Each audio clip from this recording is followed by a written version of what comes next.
My dad he was so many things. He was a drummer, he worked as a scientist, he was funny, he was everything. He's really creative because he would come up with the silliest stuff to do. And I would also say that he was really caring because even though with all the silly stuff aside, he would always be a good dad at the end. We met at a smoky bar in Denton, Texas, catching a punk rock show. People say you kind of sometimes know you're going, that's the one. He was the one. By day he was a scientist, and by night he was this musician that played bars and came home at 2 a.m. He was just so sweet and sensitive when it came to Kate.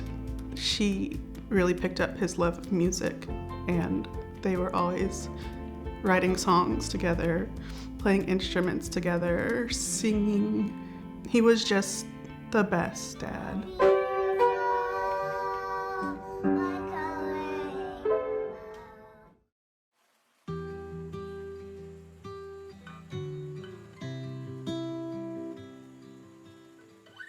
I got a phone call at about 6 a.m. So I answered the phone and I hear a woman's voice on the other end.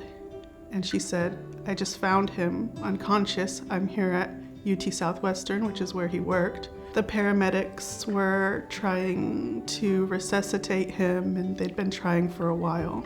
They were able to get his heart going again, but he was completely unresponsive." He was a hearty 41-year-old, so his body was wanting to go on. And we had this hope the whole time that he would make it out. But there came a point where the doctor said,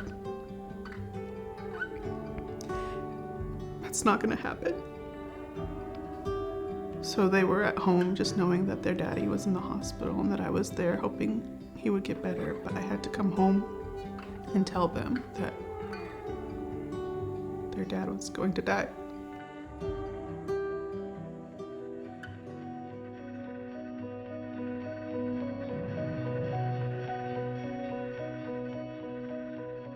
So they were going to school and seeing their school counselor, and the school counselor there was a huge advocate for the warm place as well, and called me, the first week of school and said, "Hey, if you haven't heard of this, I think it's something that they would really benefit from." I think we were all very hesitant because it was this new thing. In the first couple of times we went there, it was still adjusting to it, but talking to all the people and just expressing my feelings more, it helped a lot. I was kind of nervous because I didn't know what to expect and all. And after I got through that nervous point, then I was really happy to go. We were able to really find comfort in the fact that what we went through, we weren't alone.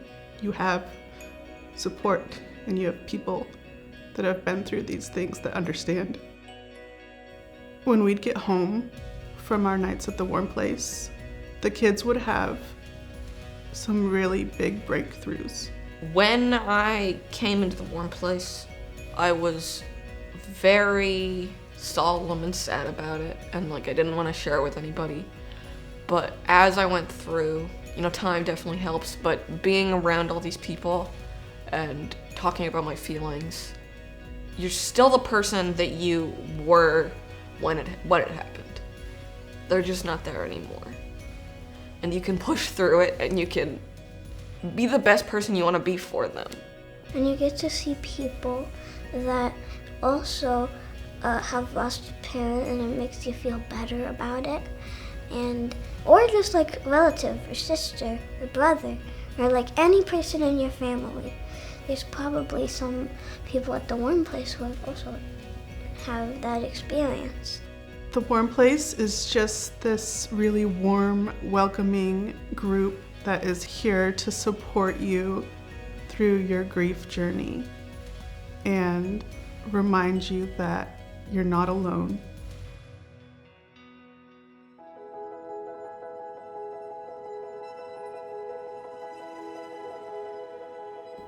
I know that anytime I talk about the warm place and how helpful it was to us, people are just so generous because they understand that this is a hard thing and they want to help. And so knowing that there's this wonderful, established group that is there to help, that you can support this. You can give money and that's going to help kids and families get through really hard times. I mean, that's really nice of them. They're doing the same thing as us, like helping them, either if you've been here or you just heard of it, because you're like, wow, that's probably helping people. I gotta get some money for them. I really think that, you know, everyone who donates does it out of the kindness of their heart, and that they see that we're suffering and they can't personally help. They're not gonna fix it, but doing this, it helps it a little bit. And, you know, I just thank you, because I don't think I would have gotten through it as I did without them.